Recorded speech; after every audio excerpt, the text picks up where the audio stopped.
Today we're going to start talking about Mendel discovered and named to be the law of independent assortment. So in almost, and as you guys can obviously be aware of and see, every organism has more than one trait that's inherited from their parents. There's thousands that make us who we are, and also with plants and other animals. And so Mendel was curious. Does the inheritance of one trait, like we saw in those monohybrid crosses, affect the inheritance of other traits? So for example, if a pea plant had round and yellow seeds, which were both dominant, does its offspring also have to have round and yellow seeds? Same with a parent who could be wrinkled and green. Are these traits inherited together? Are they linked? And that's not always true, because we have our homologous pair of chromosomes. And on chromosomes contain information for many different traits, many different characteristics, and each section is called a gene. So we have many different characteristics, and each section is a gene.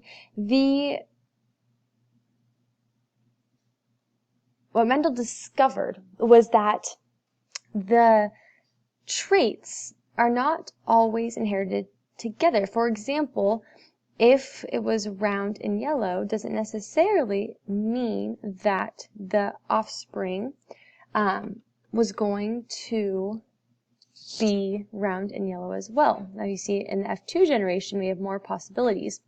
They could be round and green, or wrinkled and green, or round and yellow, or wrinkled and yellow, and that's what we're going to talk about today.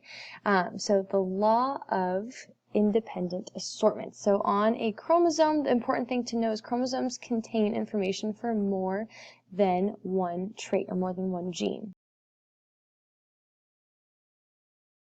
And remember, in meiosis, crossing over could occur, which also leads even further to this law of independent assortment, that these genes can assort independently or separately from each other during meiosis. So Mendel wanted to know if one pair of alleles affected the other pair for a different gene. So he was saying, do these pair of alleles affect these pair of alleles? Because these are two different traits. Here we're talking about the shape of the seed, and here this gene controls the color. So two different traits, each have their own two alleles. So does that affect their next generation? And remember, when we form gametes can have more than one allele, but they can only have one allele for one trait. So for shape, it has a big R and only one R. For color, it has a big Y and again, only one Y. They can only have one allele for each trait that we're looking at, or each gene. The most we'll look at a time is 2. So Mendel concluded that genes for different traits can segregate or separate independently during the formation of gametes, and that is the law of independent assortment. It sounds very similar to the law of segregation, but with independent assortment, we're talking about different traits. That's the key term. We're talking about many different traits, not just with one trait, not just two alleles. We're talking about several different alleles and many traits, segregating independently of each other during meiosis. So what is that?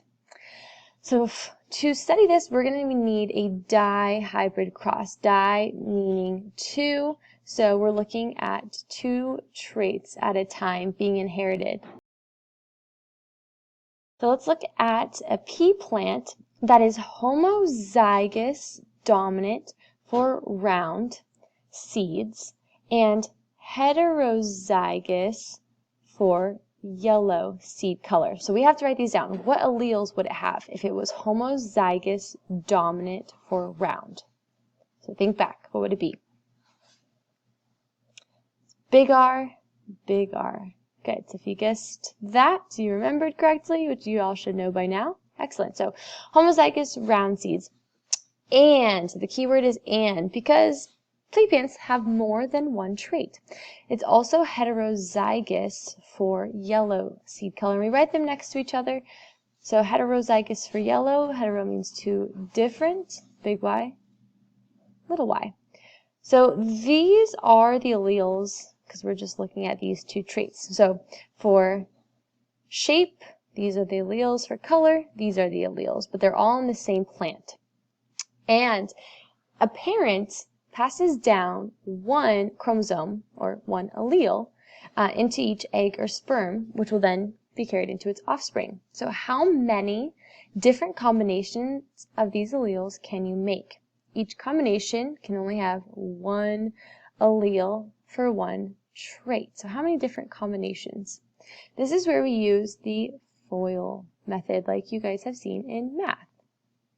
So FOIL first, so we're going to do big R, big Y. And these represent what would be in the egg or sperm cells. Outer, big R, little y. So these are all the possible egg or sperm that this pea plant could make. And then inner, big R, big Y. And then last, big R, little y. So FOIL. And remember, for male animals and plants, they could have 4 reproductive cells, and those possibly are big R, big Y, big R, little y, big R, big Y, and big R, little y. Even for females, we're still going to keep it as 4 gametes, just because we don't know which one is going to become the egg and which could become the polar bodies. So we're always going to stick to 4 when we are foiling or figuring out their gametes. We have to figure out the gametes before we can do a Punnett square and predict what their offspring could be. So you have to use this FOIL method, so rewatch it if you need to predict the gametes. So again, if you're looking at one trait at a time, foiling was easy. In an egg or in a sperm, there's only one allele. For 2 traits at a time, we are foiling. So again, big G, big S. Here we have little g, little s. What other combinations could we have? We could have a big G, little s, and a little g, little s. If we were studying this parent, what gametes could it make? I want you to pause the video and try.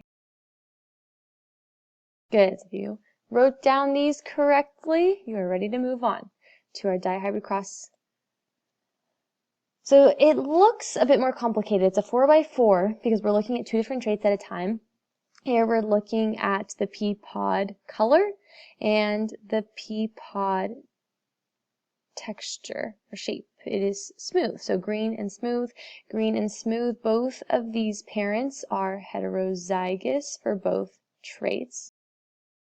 And you're going to use the FOIL method, so across the top and the side, again, it doesn't matter which parent you put where. These represent the gametes of both parents and possible gametes.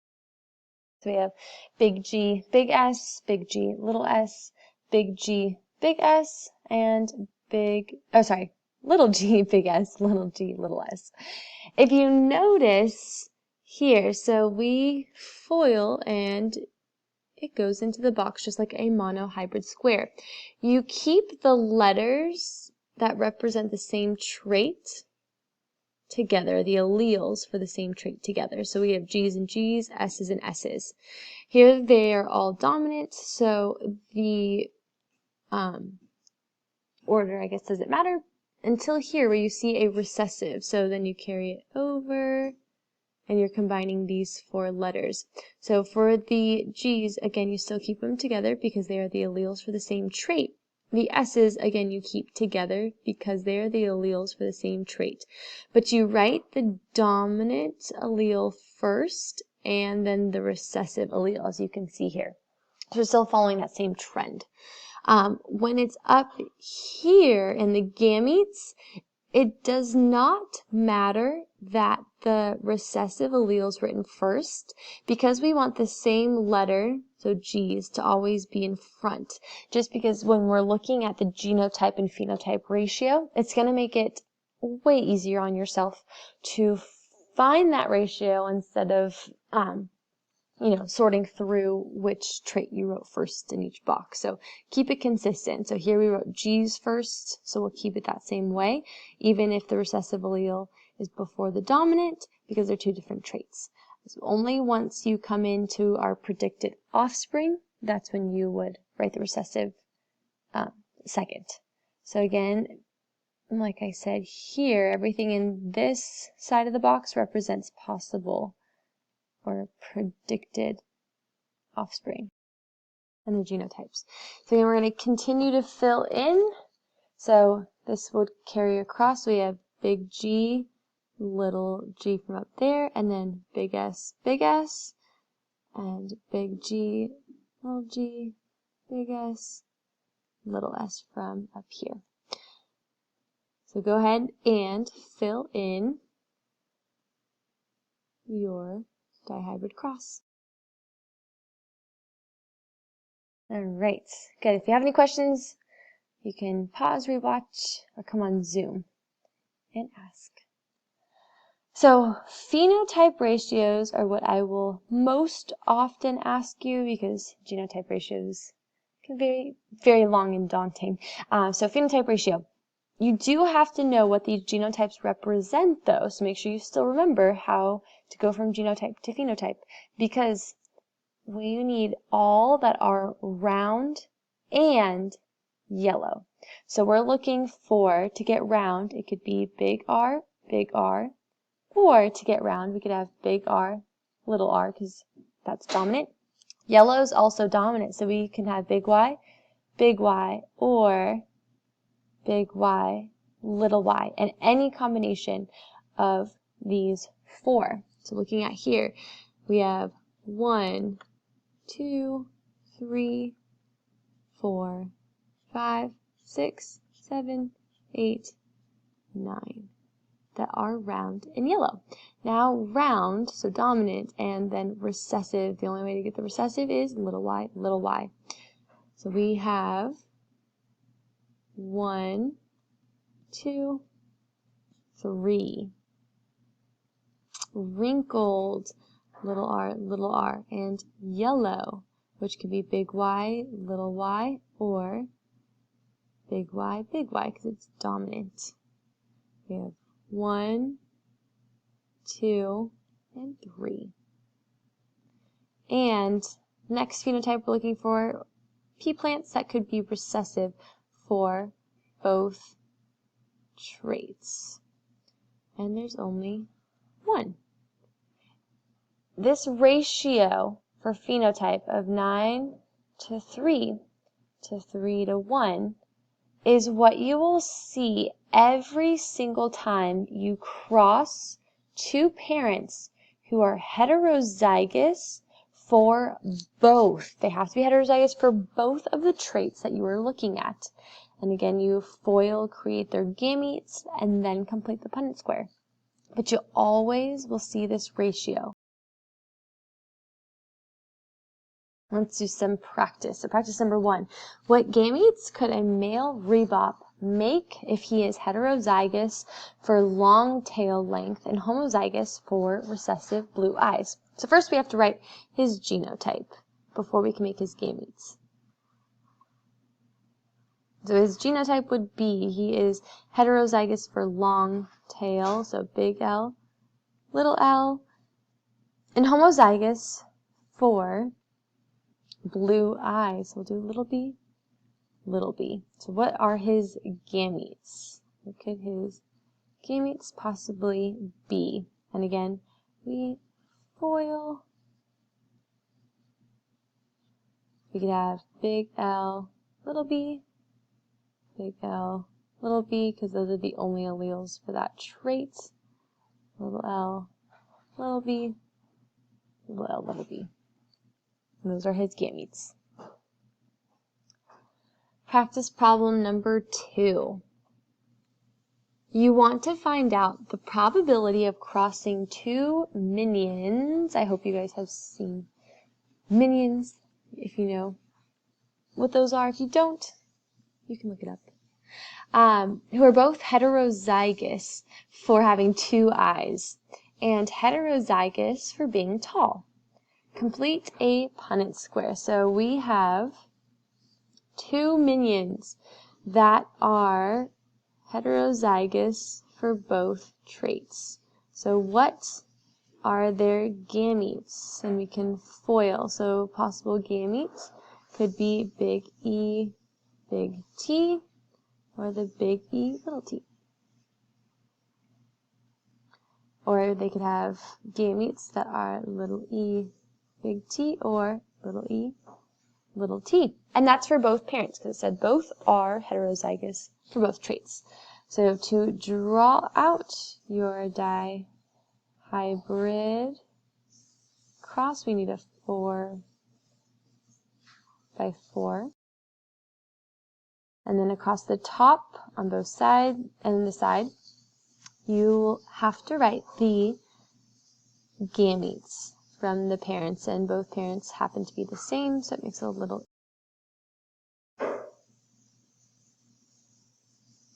And fill in your Punnett square.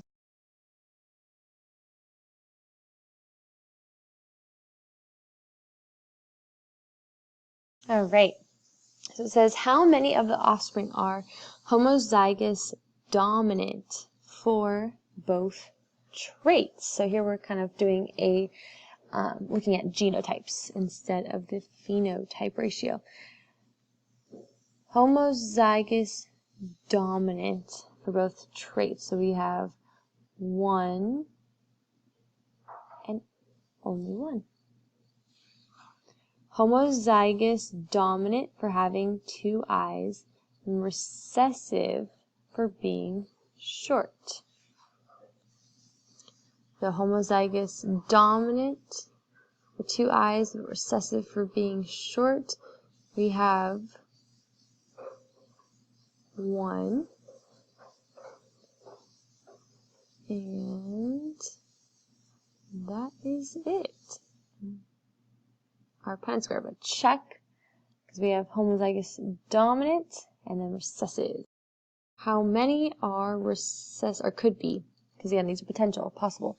Recessive for having 1 eye and heterozygous dominant for being tall. So recessive for having 1 eye and heterozygous.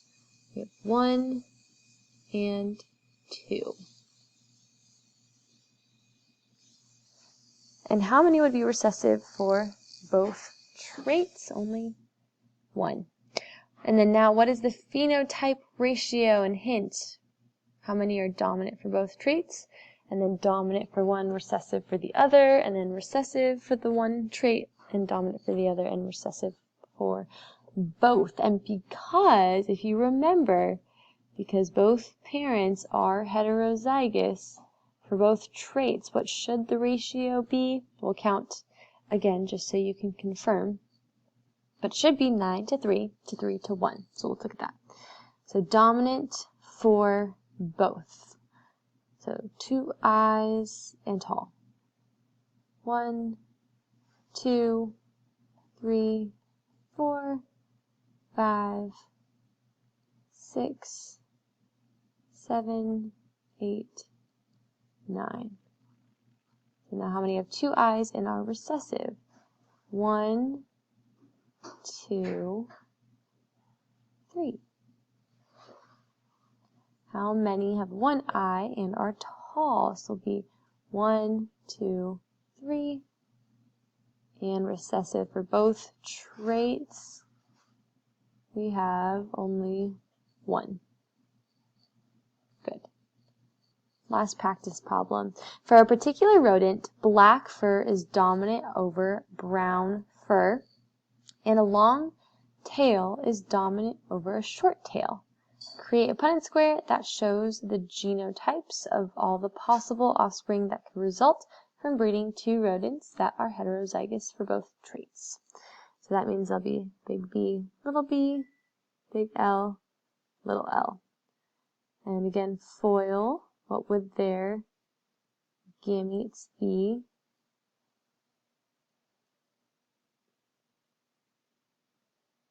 And we're just practicing, even though if they're both heterozygous, the outcome will be 9 to 3 to 3 to 1.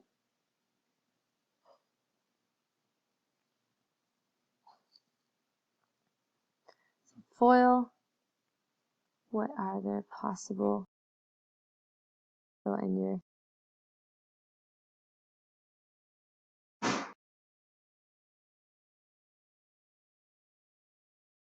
Good, and if you're comfortable with this, you are ready for your dihybrid worksheet.